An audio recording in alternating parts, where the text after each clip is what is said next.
Hi my friends, this new tutorial is intended for absolute beginners.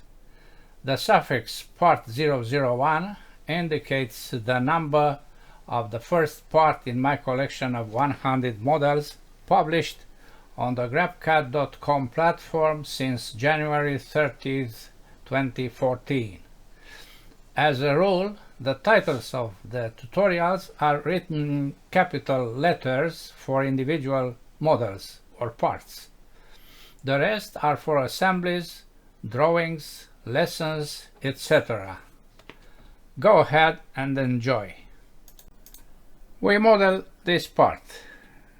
It seems to be very simple, but you'll see that there are some problems. The drawing is this one. As you can see, we have two special dimensions, 0.75 and 1.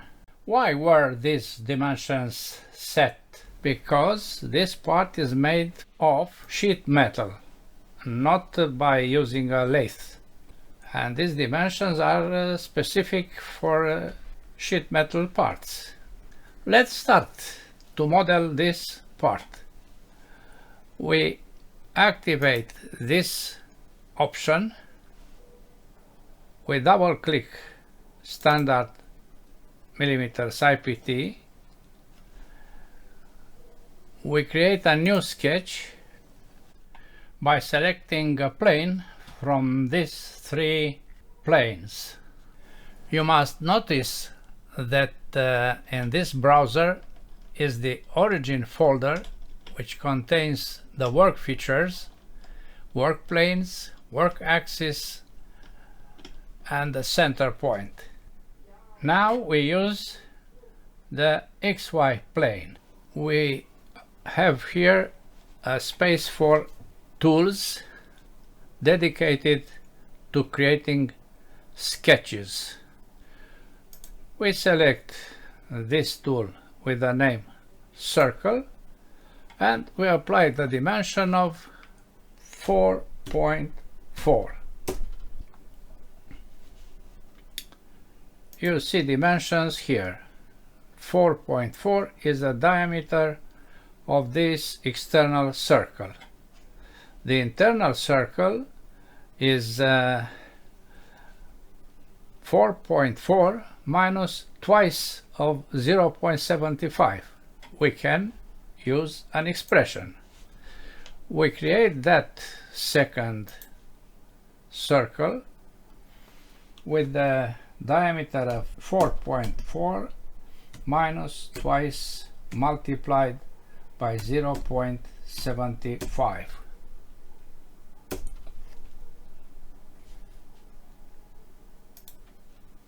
Good. Then we draw a line starting from the external circle to the center and back somewhere on the same circle. We split entities here. This arc, the full circle, is divided in two arcs. This is also divided in two arcs. This line is divided in this segment and this segment. Same for this. Why do we do this? Because I select all these four segments, right click, select construction. For that segments, they don't participate to the next operation. Now if we move this, you see we don't have a collinearity here. This is why I use the tool collinear. This tool is a constraint and I apply collinear for these two lines. Same for the other. you see. Then I place on the same horizontal a midpoint of this arc or midpoint of this arc, no matter which, to be aligned on horizontal. X is horizontal, to be aligned with the center point. Now we place that dimension of 1. Dimension from this point to this point of 1. We have a fully constrained sketch so that we can go to creating a volume. To create a volume in this case is to apply extrude, the tool extrude.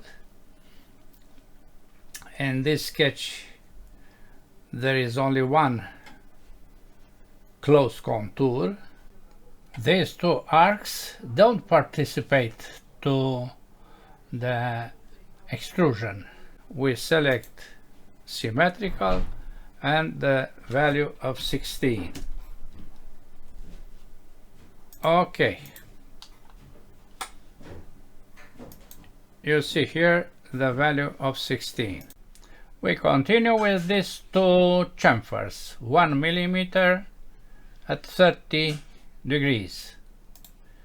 To do this we use the tool chamfer, but not activating here.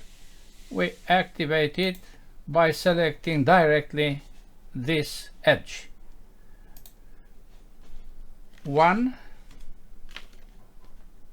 This is the option, 30 degrees, and now Inventor waits for us to select a face, to measure 1 from this face or from this face.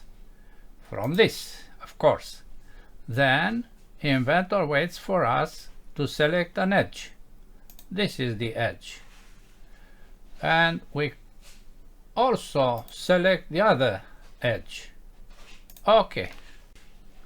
The model is finished, and now we select, right click on the name of the part. The name is Part-001 for the moment. Right click, Properties, Physical, Update, and we select this value. Copy, close, drawing, double click here, and we add the new value. As you can see, it is absolutely the same, so we cancel the new value and we keep this one. We go to Material and we select Steel Carbon, and we have the final model. That's all for today. Thanks for watching. Bye bye.